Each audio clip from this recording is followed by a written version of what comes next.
Nasubukan mo na bang mag-drawing ng equilateral decagon nang hindi gumagamit ng compass? Kung hindi pa, tara pag-aralan natin. Sa mga naunang video ay nasabi ko na sa inyo na ang equilateral decagon ay isang 10-sided polygon na equal lahat ng length of sides.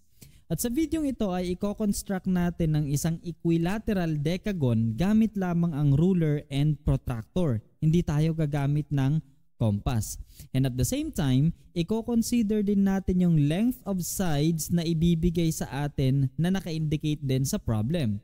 Halimbawa, draw an equilateral decagon whose sides measure 5 cm. So 10-sided polygon ang idodrawing natin na lahat ng sides niya ay may sukat na 5 cm. So gamitin natin ang ating protractor and ruler para magawa natin ang task na ito. So first step ay gagawa tayo ng line segment na ang haba ay 5 cm. So we have this one.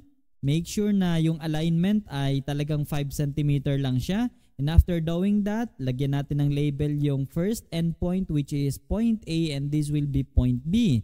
At ilagay na rin natin yung sukat niya which is 5 cm in length. Tapos nun, gagamit tayo ng protractor. At sa paggamit natin ng protractor, tiyakin natin na yung kanyang center ay nasa endpoint exactly and at the same time, ito namang 0 degree ng ating protractor ay naka-align along the first side. And then after that, hanapin natin kung nasaan yung 144 degrees. Kasi ang sukat ng interior angle ng isang equilateral decagon or equiangular decagon or let's just say regular decagon. Kasi ang pag sinabi natin regular decagon, equilateral siya at the same time equiangular.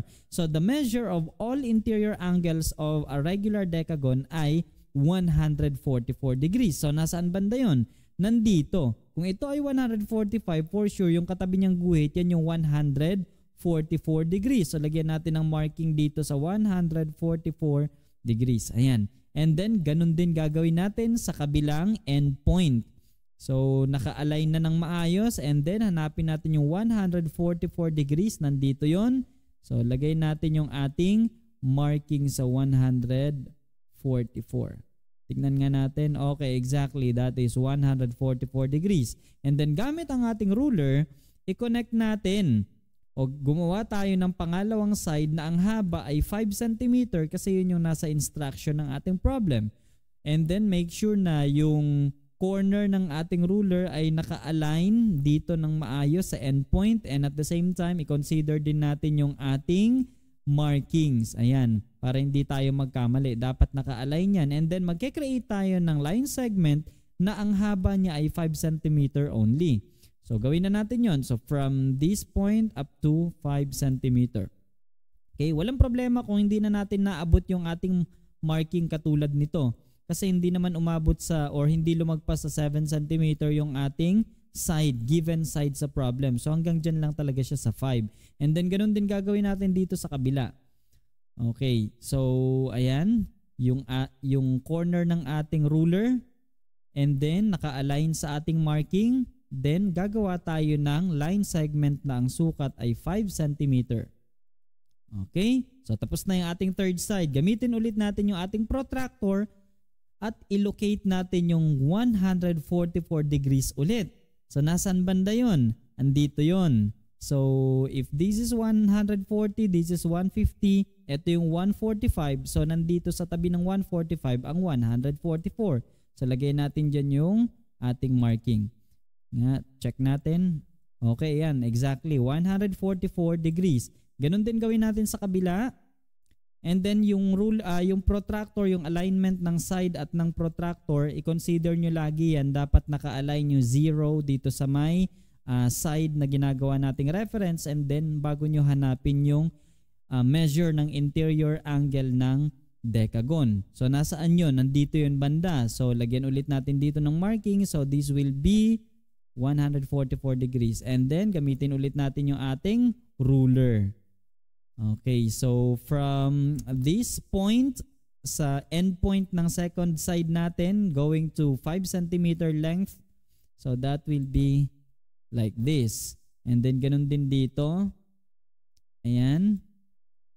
And then hanggang 5 by the way, i-consider natin lagi yung markings ha. Kailangan laging naka-align yan kasi pag sumobra or let's just say kulang sa malayo yung ruler or sumobra naman yung ruler, magiging tabingi yung side natin at hindi tayo makakagawa ng isang equilateral decagon kapag ganun yung nangyari. So ingat-ingatan natin yung pagkaka-position ng ating ruler. So hanggang 5 cm din siya.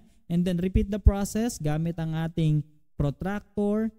I-align natin sa 0 degree and then hanapin ang 144 degree angle which is located here. Okay, lagay ulit natin yung marking at ganun din yung gagawin natin dito sa kabila. And then yung 144 degrees ay nandito. Okay, so this is it. And after that, ruler ulit gamitin natin na ang haba ay 5 cm. Okay, and then ganun din yung sa kabila. Align natin yung ating ruler at yung markings. And then 5 cm ulit yung length. And then do the same. Medyo marami-raming sides na kasi kaya paulit-ulit yung steps natin ng ilang beses. So again, ganito yung position ng ating protractor para maging tama and then find the 144 degree angle. At nandito yun. O medyo nag-overlap na sa ating mga notes. And then after that, ganun din gagawin natin dito. So this will be the location of 144 degrees. That's it. And then connect natin using our protractor. Hanggang 5 cm lang din siya. So dito lang. And then ganun din dito sa kabila. Make a 5 cm side. Okay. So tignan natin. Okay, 5 cm. And kung wala tayong nagawang mali sa mga naunang steps, for sure, yung last side natin ay 5 cm din in length. Let's try to verify. So from 0 going to 5 cm. Okay, exactly 5 cm. And so gawin na natin yung last side natin. And that's it. Linisin natin yung ating polygon. So tanggalin natin lahat ng mga markings and then lagyan natin ng label lahat ng vertices. Ito ay vertex C, D, E, F, G, H, I, J. Okay, hanggang J lang kasi 10 vertices ang meron sa decagon. And then indicate na rin natin that the length of each side is 5 cm. Okay, lagay natin lahat yung 5 cm. And we are done. Ganun lang kadali gumawa ng equilateral decagon na ang side niya ay 5 cm in length. At para malaman kung naintindihan or kung nasundan nyo ba yung steps, gawin nyo tong sumusunod na task. Draw an equilateral decagon whose sides measure 4 cm.